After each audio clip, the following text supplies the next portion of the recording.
হরে কৃষ্ণ।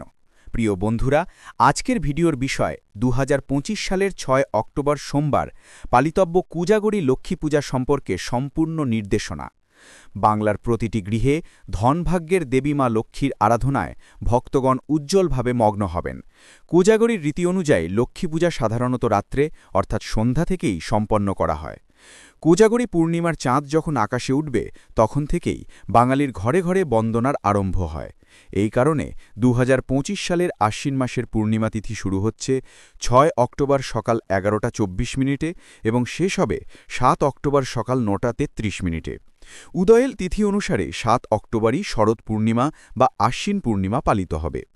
যেহেতু কোজাগরী লক্ষ্মী পুজো রাত্রিকালেই সম্পাদিত হয়, তাই 6 অক্টোবর সন্ধ্যায় কোজাগরী লক্ষ্মী পুজো করা উচিত। এদিন নিষেধকাল থাকবে রাত 11:45 থেকে মধ্যরাত 12:34 পর্যন্ত বিশেষভাবে নিষেধাজ্ঞা রয়েছে। তাই অবশ্যই লক্ষ্মী পূজার এই শুভ দিনে অর্থাৎ 6 অক্টোবর সোমবার উপস্থিত থেকে পূজা সম্পন্ন করা উচিত। তদানীন্তনভাবে পরিবারের সৌভাগ্য ও ধনসম্পদ লাভের জন্য কিছু কাজ থেকে বিরত থাকা অত্যন্ত গুরুত্বপূর্ণ। এই দিনগুলিতে যে কাজগুলি করা হলে অমঙ্গল আঘাত করতে পারে, এসব ব্যাপারে সতর্ক থাকা আবশ্যক। কুজাগরী লক্ষ্মী পূজার দিন বিশেষত নিম্নলিখিত খাদ্য ও সবজি গ্রহণ এড়িয়ে চলুন। এগুলো করলে দেবী বিরক্ত হতে পারেন এবং তদনুসারে কৃপা কমতে পারে। তাই 6 অক্টোবর সোমবার এই দিনটি সজাগভাবে পালন করুন। নিম্নে বিস্তারিতভাবে বলা হয়েছে কি করবেন ও কি করবেন না। সুতরাং ভিডিওটি শুরু থেকে শেষ পর্যন্ত মনোযোগ দিয়ে শুনুন। যে সকল দর্শক এখনই চ্যানেলে নতুন, তারা অনুগ্রহ করে চ্যানেলটি সাবস্ক্রাইব এবং ভিডিওটি লাইক করতে ভুলবেন না। নিচে কমেন্টে আপনার ভক্তি, ভালোবাসা ও শ্রদ্ধার কথা লিখে জয় মা লক্ষ্মীর জয় জানাতে ভুলবেন না। প্রতি বছর আশ্বিন মাসের শুক্লপক্ষের পূর্ণিমায় কুজাগরী লক্ষ্মী পূজা করা হয়। বিশ্বাস করা হয় যে এই রাতে যে ভক্ত পুজো করে, সারা রাত জাগরণ রাখে, তার সংসারে ধনদেবীর অনুগ্রহ প্রবাহিত হয় এবং সাফল্য, সুখ ও সৌভাগ্য আসন্ন হয়। স্কন্দপুরাণ অনুযায়ী কুজাগরী পূজা সর্বাত্ম উপবাস হিসাবে গণ্য। সঠিকভাবে পালন করলে একজন সাধারণ ব্যক্তির এই জীবন ও পরবর্তী জীবনও মঙ্গল গ্রহণ ঘটে। 2025 সালের 6 অক্টোবর সোমবার এই মহোৎসবে আপনারাও অংশগ্রহণ করবেন, কারণ হিন্দু ধর্ম মতে এই রাত্রেই দেবী মর্তলোকে ভ্রমণ করে দেখে রাখেন কে সারারাত জেগে আছে। এই কারণেই এই উৎসবকে কোজাগরী বলা হয়। যে ব্যক্তি সারারাত জেগে থাকে, দেবী মহালক্ষ্মী তাকে করুণা করে সম্পদ সমৃদ্ধি দান করেন। দেবী লক্ষ্মীর 8টি রূপ পরিচিত, অতএব কোনো একটি রূপের ধ্যান করলে মা লক্ষ্মীর কৃপা বর্ষিত হয়। এই 8 রূপ হল ধনলক্ষ্মী, ধন্যলক্ষ্মী, রাজলক্ষ্মী, বৈভবলক্ষ্মী, ঐশ্বর্যলক্ষ্মী, শান্তলক্ষ্মী, কমলালক্ষ্মী ও বিজয়ালক্ষ্মী। সুতরাং 6 অক্টোবর সোমবার প্রতিটি হিন্দু বাড়িতে কুজাগরীর পূর্ণিমার উপলক্ষে লক্ষ্মী পূজা করা অত্যন্ত শুভ। এবার বলি কি কি করবেন ও কি কি করবেন না। প্রথমত, 6 অক্টোবর আপনাদের বাড়িঘর পরিপূর্ণ পরিষ্কার পরিচ্ছন্ন রাখার ব্যবস্থা করবেন। মনে রাখবেন, মা লক্ষ্মী পরিষ্কার ও সুশ্রী পরিবেশে বাস করেন, তাই ঘর সংগ্রহস্থল যেন কোনো নোংরা বা আবর্জনায় ভরা না থাকে। এই দিন বাড়িঘর মুছার সময় পানিযন্ত্রে সামান্য লবণ যোগ করে পরিষ্কার করলে অধিক শুভ ফল হয়।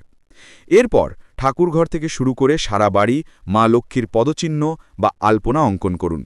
পুজোস্থল সুপরিষ্কার রাখুন এবং লক্ষ্মীনারায়ণের মূর্তি বা ছবি স্থাপন করে একটি লাল কাপড় বিছিয়ে মূর্তি স্থাপন করুন।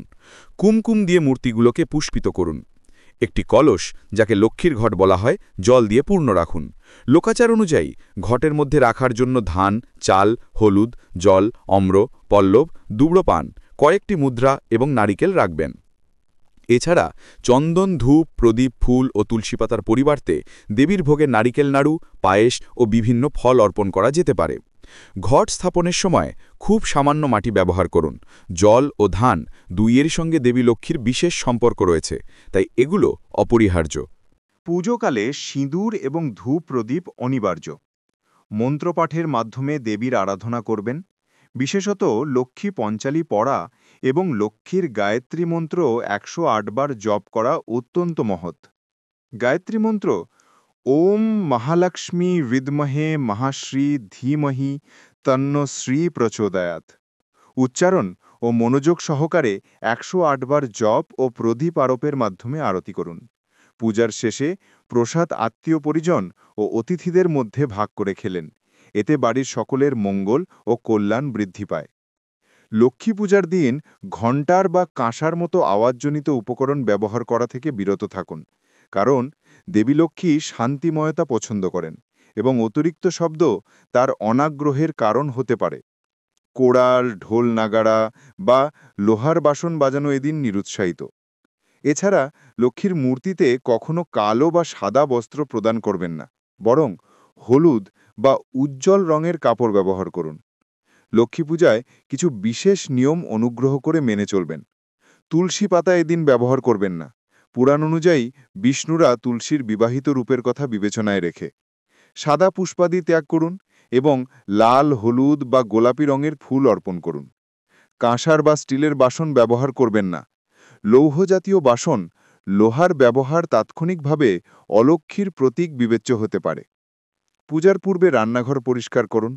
মা লক্ষ্মী শস্যের দেবী হিসেবে শস্যস্থল ও খাদ্য সংগ্রহ স্থানসমূহের সুচিতা পছন্দ করেন। বাড়ির প্রধান দরজা বা সদর প্রবেশস্থলকে ধনসম্পদের প্রবেশদ্বার ধরা হয়, তাই সেই স্থানটি সুপরিষ্কার ও সজ্জিত রাখবেন, আলপনা আঁকবেন এবং ময়লা রেখে দেবেন না। এদিন পেঁয়াজ, রসুন ও মাংসজাতীয় খাবার এড়িয়ে চলা শ্রেয়, কারণ এগুলো রাজসিক স্বভাবের এবং মানসিক অশান্তি সৃষ্টি করতে পারে। পূর্ণিমার রাতে যে ধরনের খাবার শান্ত ও শুদ্ধ হৃদয়ের জন্য উপযুক্ত সেগুলোই গ্রহণ করুন। বাসি খাবার, তেতো বা পোড়া খাদ্য, টমেটো ইত্যাদি এদিন বর্জনীয়। টমেটো না খেয়ে আমলকি, কাঁচা লেবু বা কাঁচা আম বিকল্প হিসেবে নেওয়া যেতে পারে। অনেক ভক্ত নির্জলা উপবাস রাখেন। রমণীয় উপবাস সকাল পর্যন্ত রাখলে পূর্ণিমার চাঁদ দেখার পর ভরা যায়। কোজাগরীর রাত্রে দেবী মর্তে ভ্রমণ করেন, এজন্য চাঁদের আলোর অধীনে পায়েস রেখে পরের দিন তা প্রসাদ হিসেবে গ্রহণ করা শুভ। এদিন আমিষ জাতীয় খাদ্য না খাওয়া জরুরি। নেতিবাচক চিন্তা ও অশুভ অনুশীলন থেকে দূরে থাকুন। মনে রাখবেন, দিনের বড় অংশে শান্তি ও শুভ চিন্তা বজায় রাখা অবশ্যম্ভাবী। বাড়ির মহিলাদের মান ও সম্মান নিশ্চিত করুন। যদি এদিন তাদের অবমাননা করা হয়, তা দেবী লক্ষ্মীর রোষের কারণ হতে পারে। এই সব নিয়মকানুন মেনে কোজাগরী লক্ষ্মী পূজা পালিত হলে দেবী লক্ষ্মী তার ভক্তদের প্রতি করুণা বর্ষণ করবেন এবং পরিবারের শ্রী, শান্তি ও সমৃদ্ধি অবতীর্ণ করবে। তাই 6ই অক্টোবর সোমবার আপনাদের সবাইকে উৎসাহ দিয়ে অনুরোধ করা হচ্ছে, এই শুভ দিনে পবিত্রতার সঙ্গে পূজা অনুশীলন করুন। এই ছিল আজকের ভিডিওর সারমর্ম। যদি ভিডিওটি আপনারা ভালো লাগেন, চ্যানেলটি সাবস্ক্রাইব ও ভিডিওটি লাইক করে সমর্থন করুন। কমেন্টে আপনার ভক্তি, ভালোবাসা ও শ্রদ্ধা জানিয়ে জয় মা লক্ষ্মীর জয় লিখতে ভুলবেন না। বন্ধু ও আত্মীয়দের সাথে এই বার্তাটি শেয়ার করুন, যাতে সকলের উপকার হয়। সুস্থ থাকুন, সজাগ থাকুন, শ্রদ্ধাশীল থাকুন। জয় শ্রীকৃষ্ণ। রাধে রাধে।